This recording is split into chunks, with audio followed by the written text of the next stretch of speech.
is the Iron Age fortress. It's Iron Age? Iron Age. Whoa.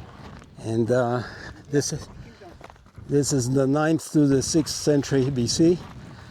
Later it was also used during the Hellenistic time, when a tower was built in its center.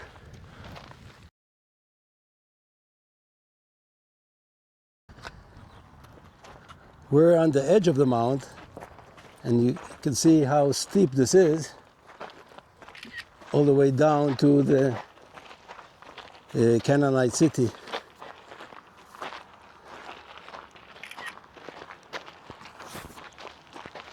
And we're walking along the southern wall of the fortress. See, the reconstruction is from this line and above it. So they found only the lower level, and they added the upper level for the reconstruction. So you can see this is the base, the baseline.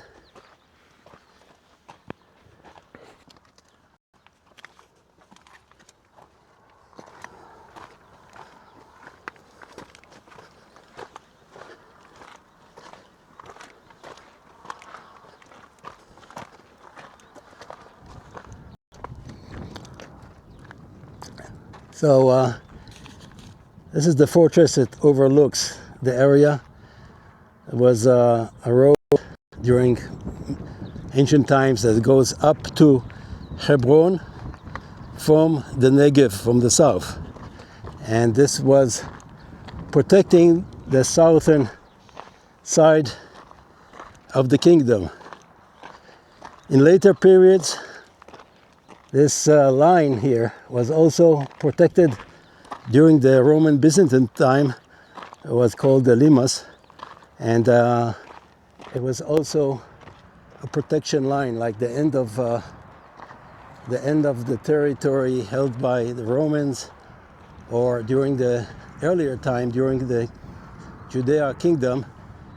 This modern road here that ascends to the ridges above there was used also during ancient times. The city of Hebron is to the northwest of us, and so this connected to Hebron and Jerusalem.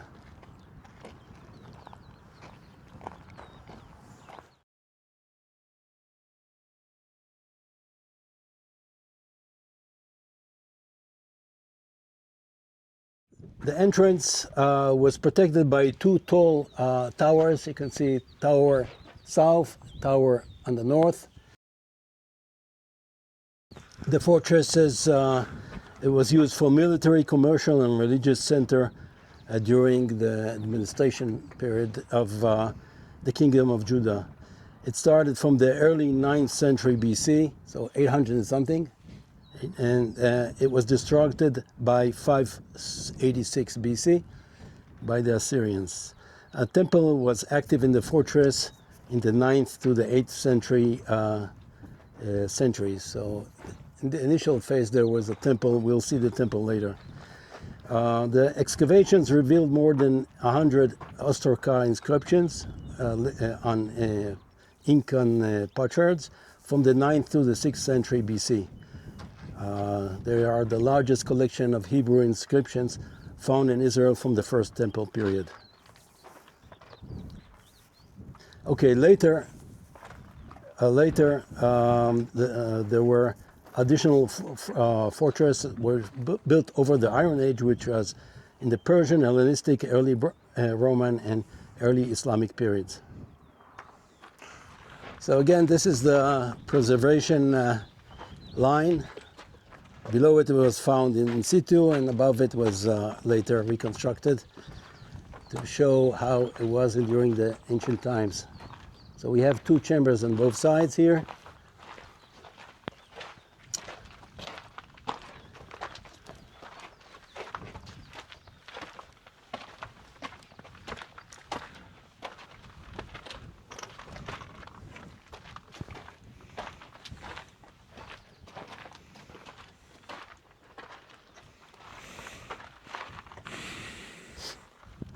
Okay, so this is a large storage depot. The building survived only partially, and this is how it was illustrated.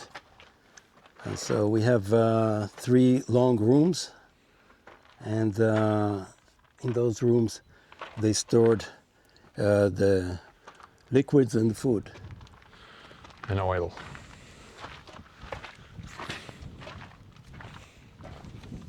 So 1, 2, 3. Uh-huh. Very big. What? Very big. Yeah, it's a big. So this will be the storeroom.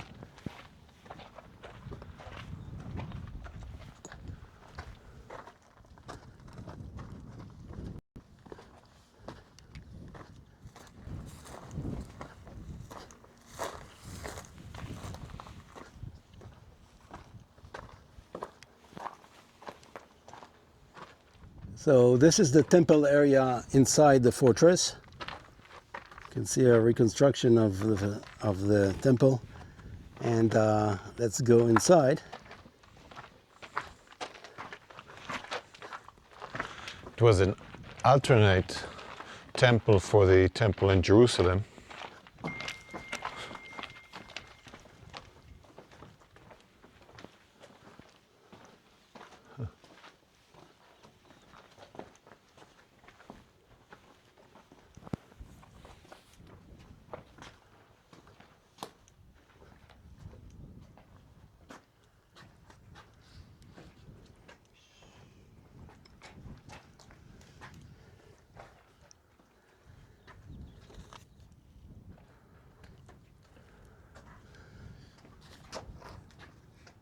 This is the Holy of Holies in the altar.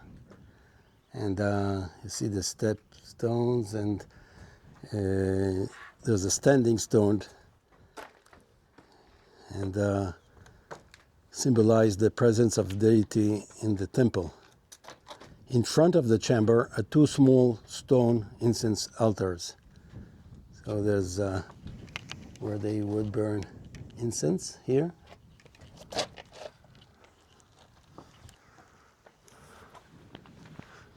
And the standing stone and the altars have been buried, laid on their side and covered with soil and stones.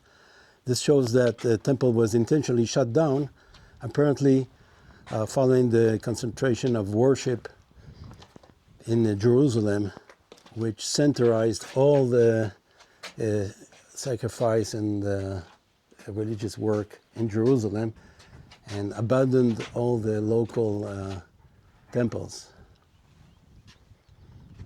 And this was probably during the time of King Hezekiah in the late 8th century B.C. These are replicas. They're on display in Jerusalem. Neat. It's very nice. The sacrificial animals were slaughtered on the slab, and their blood flowed through the channels. So do you see the channels? And Hard to see the channels, okay, but you can see the stone. the stone, this slab.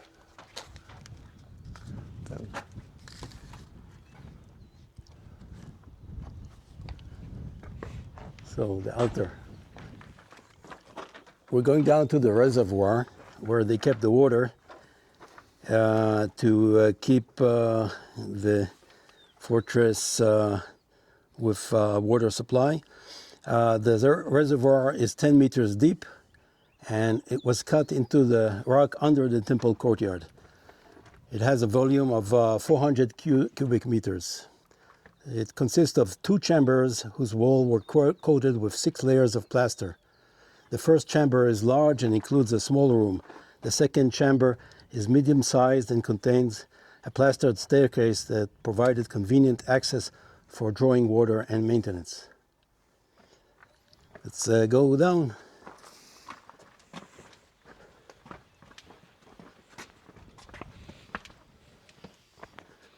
Whoa. We're going under the temple. Yeah. Under the temple.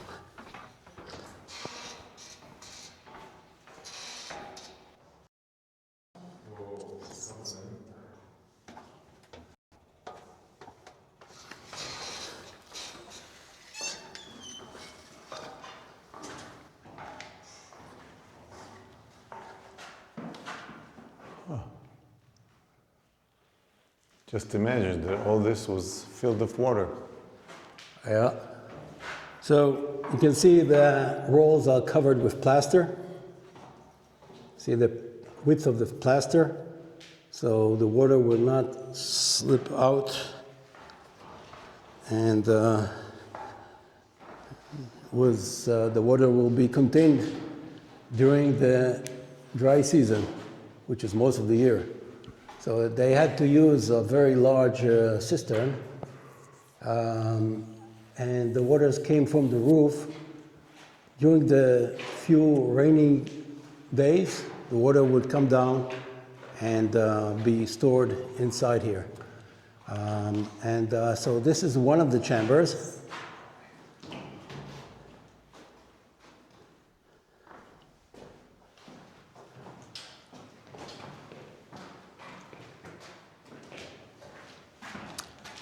And the second chamber we saw when we went down on the steps. And again, you can see the amount of plaster they used.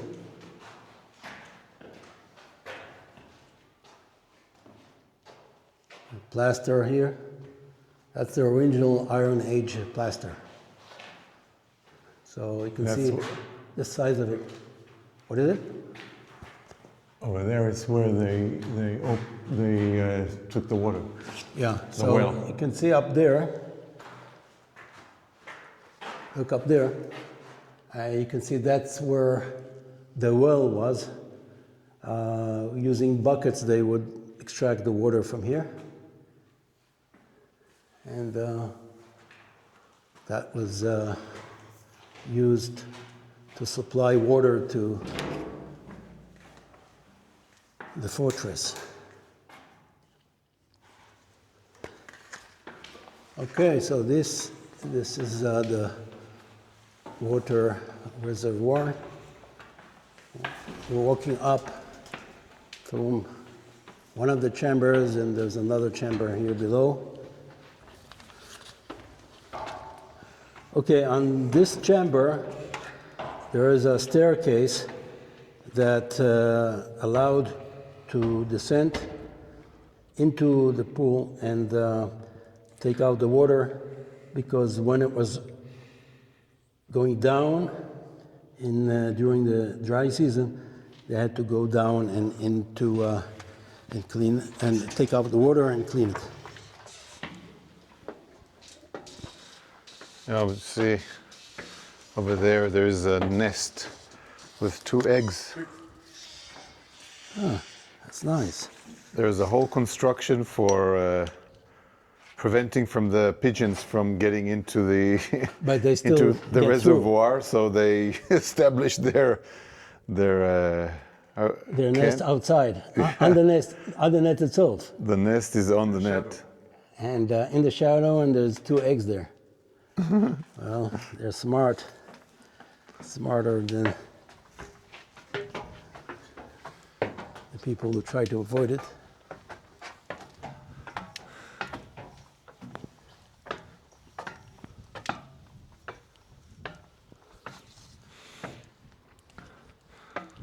So the reservoir could hold up to 400 kub, which is quite a lot. Yeah.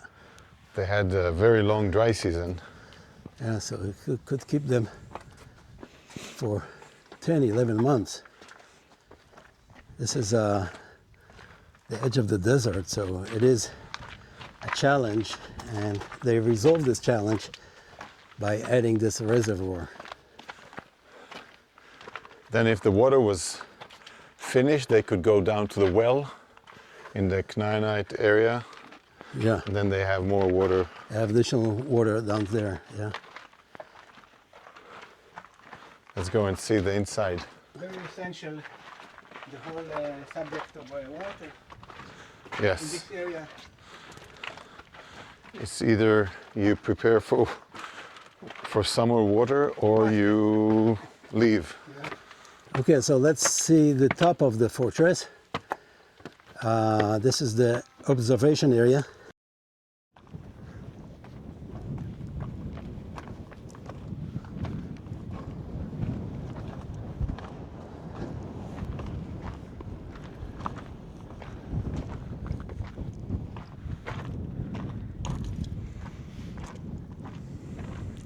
The restoration level is so impressive. It's really impressive. From this edge, you can see the whole area here.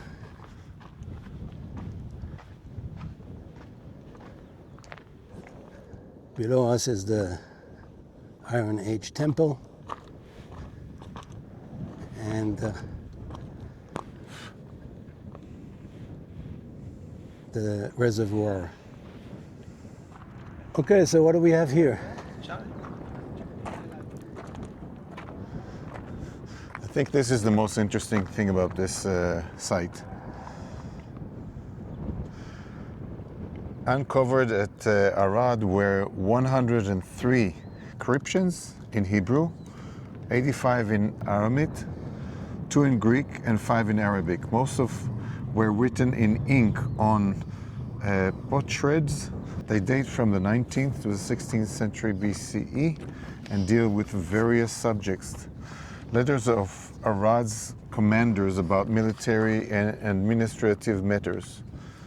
Directives for supplying wine and bread.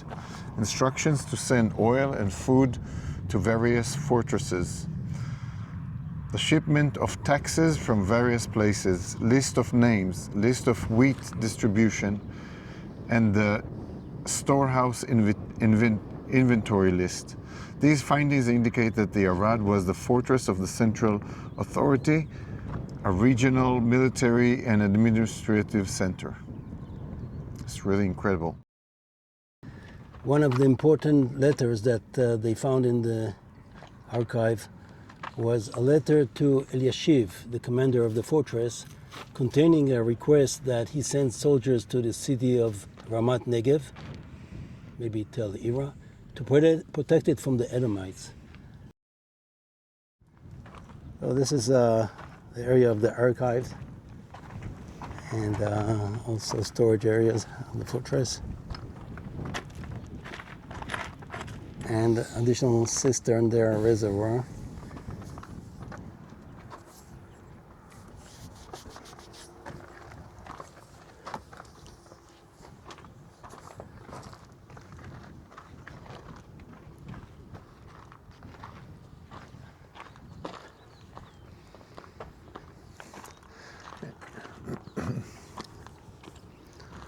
Looks very genuine. This is the east side of the fortress.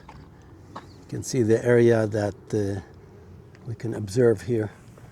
And the ancient trade route went south to north and also going west. This was the border area of the Kingdom of Judah. And below us is the Canaanite period city.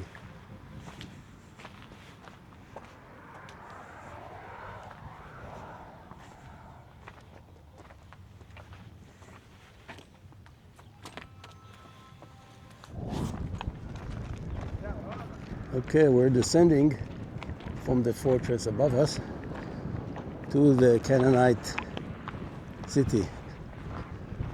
It was a very remarkable visit in that fortress. Really beautiful. And let's go down to the Canaanite period city.